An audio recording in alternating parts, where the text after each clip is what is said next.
आदि पुरुष दो शब्दों आदि और पुरुष से मिलकर बना है।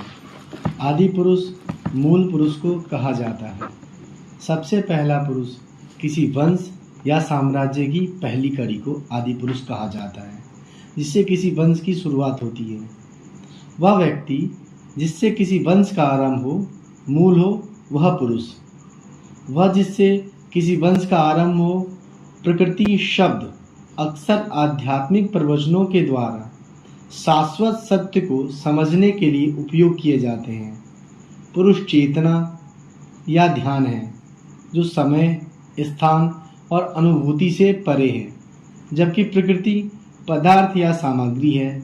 इसलिए प्रत्येक व्यक्ति जीव में पुरुष और प्रकृति दोनों शामिल हैं, जिसमें उसका मन पुरुष है और उसका शरीर प्रकृति है।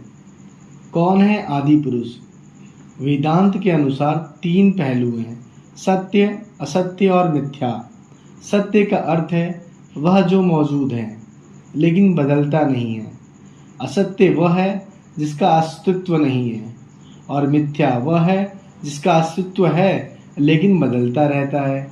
इसलिए मन स्थिर रहता है, जबकि हम जो कुछ भी महसूस करते हैं वह हमारे इंद्रियों के माध्यम से उपभोग करता है, बदलता रहता है। इसलिए यह कहना गलत नहीं होगा कि पुरुष शाश्वत है लेकिन प्रकृति नहीं है। लेकिन आदि पुरुष कौन है? ब्रह्मांड जगत अपने आप में मौजूद नहीं है।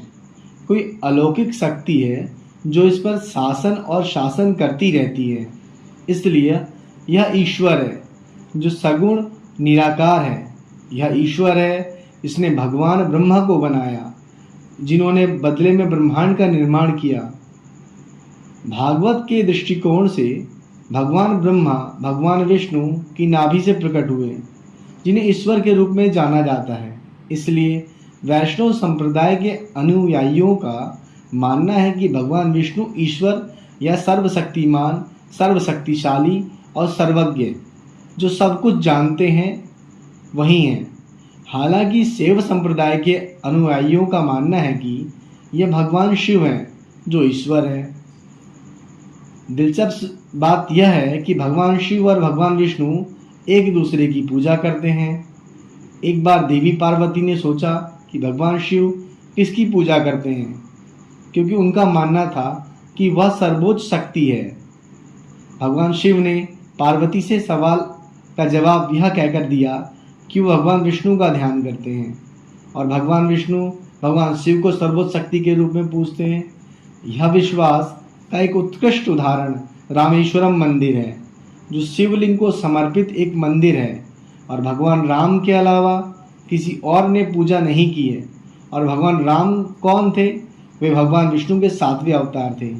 द्वापर युग में ही भगवान विष्णु ने भगवान शिव की आराधना की थी। इसलिए आदि पुरुष ईश्वर है, जिन्हें या तो भगवान शिव या विष्णु के रूप में जाना जाता है। भगवान ब्रह्मा को आदि पुरुष के रूप में भी सम्मानित किया जाता है। अगर कोई इसे शाब्दिक अर्थ में लेता है, जहाँ आदि का अर्थ है पहले और पुरुष का अर्थ है मनुष्य, चूँकि भगवान ब्रह्मा सबसे पहले उत्पन्न हुए थे, इसलिए उन्हें आदि पुरुष के रूप में भी संबोधित किया जा सकता है। आदिकार सर्वप्रथम उद्देश्य। आदि शब्द का अर्थ है सबसे पहले, अर्थात पुरातन। आदिदेव शिव को कहा गया है। सृष्टि के निर्माण के लिए परम ब्रह्म परम पिता ने जब पुरुष अवतार लिया, तब साकार रूप में परमेश्वर को आदिदेव कहा गया। इन्हीं आदिदेव से अखिल ब्रह्मांड की उत्पत्ति बताई गई है।